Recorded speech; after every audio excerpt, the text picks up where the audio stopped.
We're going to go to our What We Learned segment shortly. But before we get to that, be sure to keep your questions coming in. Fan questions, put them in the replies. We will get to them later on the show. But for What We Learned, it's presented by SUNY Binghamton University. Binghamton University was named the top school in the SUNY system according to recent rankings from the Wall Street Journal and Forbes. And you visit binghamton.edu for more information. We're getting into Ariel Hukporti about what we learned because of the minutes that he played last night, playing ahead of Jericho Sims, ahead of a healthy Jericho Sims. So we learned at least that Tom Thibodeau wants to take a look at Hukporti in that role, and Thibodeau said he did pretty well there. So you're looking at a potential rotation role early on here for Hukporti at the backup five.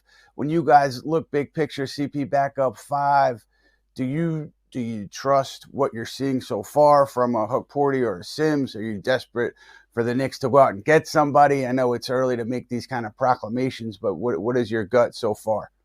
Yeah, I think with the restrictions from a salary cap standpoint, second apron standpoint, I think the Knicks are going to have to look for development and improvement from within. And from what we saw last night with Ariel Hukporti getting, I believe it was like 7 straight minutes in that second quarter, the first player off the bench in the second half, and then crunch time minutes was subbing in for Karl Anthony Towns. I think you are looking at the backup center until at least Precious Achiuwa comes back. And Hukporti's been impressive, man. I've got a chance to take a look at him in the summer league and now, and he's got a good feel for the game. His hustle is always on 100, and he's just active, man. And that's what you want out of your backup big man. He's been great there. I think you're going to be looking at the backup five going forward. Tibbs said he wanted to give him a look. It wasn't because Sims was injured, but overall, it seems like Sims has kind of reached a certain ceiling here where Hukporti and his activity will certainly help the Knicks off the bench.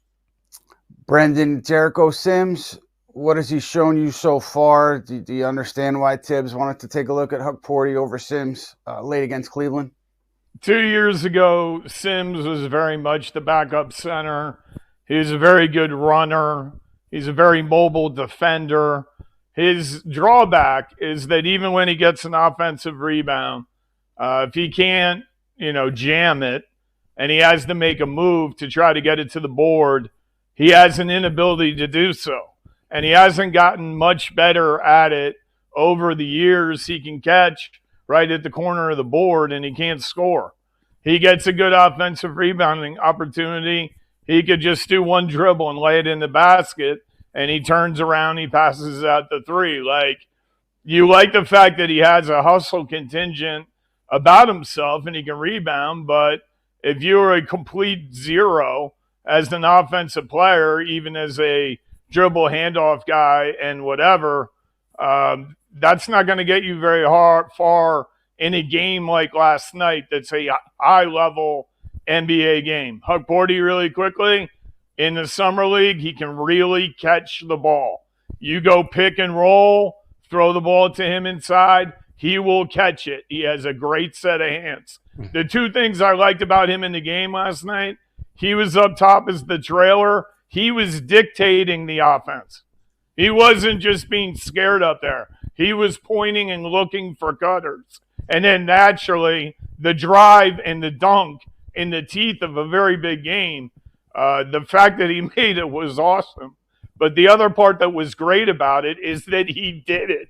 He tried to do it in the teeth of the game. It was awesome. Shows confidence, shows comfort. I agree with you, Brendan.